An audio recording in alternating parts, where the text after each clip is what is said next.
ৰকিবুল হোসেনেৰ কাম নাই ৰকিবুল হোসেন হুঁশিয়াৰ ৰকিবুল হোসেন হুঁশিয়াৰ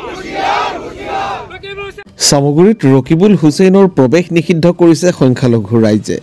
সামগুৰিৰ লৰিৰ মুখ আৰু কাঠপাৰা বজাৰত ৰকিবুল হুছেইনৰ পুত্তলিকা দাহ ৰাইজৰ। ৰকিবুল হুছেইন গৌবেক, কংগ্ৰেছ গৌবেক শ্লোগানেৰে আকাশ বতাহ কঁপাই তুলিছে প্ৰতিবাদকাৰীয়ে। ৰকিবুল হুছেইনৰ কাৰণেই গৌ মাংস নিষিদ্ধ হৈছে আৰু ৰকিবুল হুছেইন মুছলমান মানুহৰ শত্ৰু। সন্ধিয়াৰ ভাগত এনেদৰে দেখা গ'ল সামগুৰিৰ কাঠপাৰা বজাৰ আৰু লৰিৰ মুখ বজাৰত ৰাইজৰ ৰকিবুল বিৰোধী বিক্ষোভ। ৰকিবুল হুছেইনৰ দাদাগিৰি বন্ধ হ'ব, ৰকিবুল হুছেইনে সংখ্যালঘু ৰাইজক লৈ হেতালি খেলিছে আদি মন্তব্য প্ৰদান কৰে সংখ্যালঘু ৰাইজে।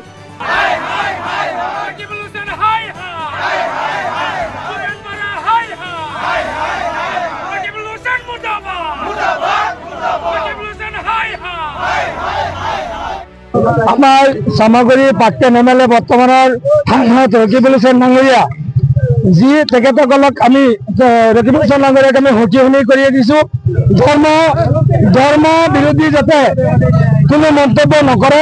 ৰকিবুল হোসেন ডাঙৰীয়া ৰাজনীতি কৰক, আমাৰ কোনো ধৰণৰ আপত্তি নাই। ৰকিবুল হোসেন ডাঙৰীয়া এই কেইদিনত আমি যি দেখিছোঁ, ৰকিবুল হোসেন ডাঙৰীয়া যি গৰু মাংস লৈ যি এটা কৰিছে, যি ধৰণৰ এটা মন্তব্য কৰিছে, সেই মন্তব্য আমি তীব্ৰ ভাষাৰে গৰিহণা দিছোঁ। ৰকিবুল হোসেন ডাঙৰীয়া কোনো আমাৰ ইছলামিক ধৰ্মীয় কোনো মুক্তি নহয়, কোনো নহয়। তেখেতে আমাক ধৰ্ম বিৰোধী ৰাজনীতি বন্ধ কৰিবলৈ তেখেতক আমি সকিয়নি কৰি দিছোঁ।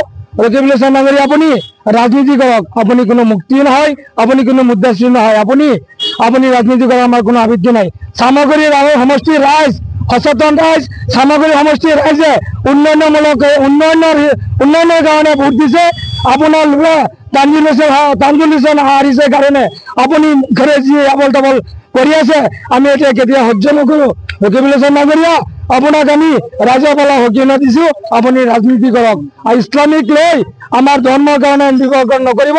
গৰু মাংস আমি কি খাম, কি পিন্ধিম, গৰু মাংস খাম না খাহী মাংস খাম, আপোনাৰ পৰা আমি পাৰ্মিশ্যন নলওঁ। আমাৰ অধিকাৰ আছে, আমি খাহী মাংস খাম না গৰু মাংস খাম।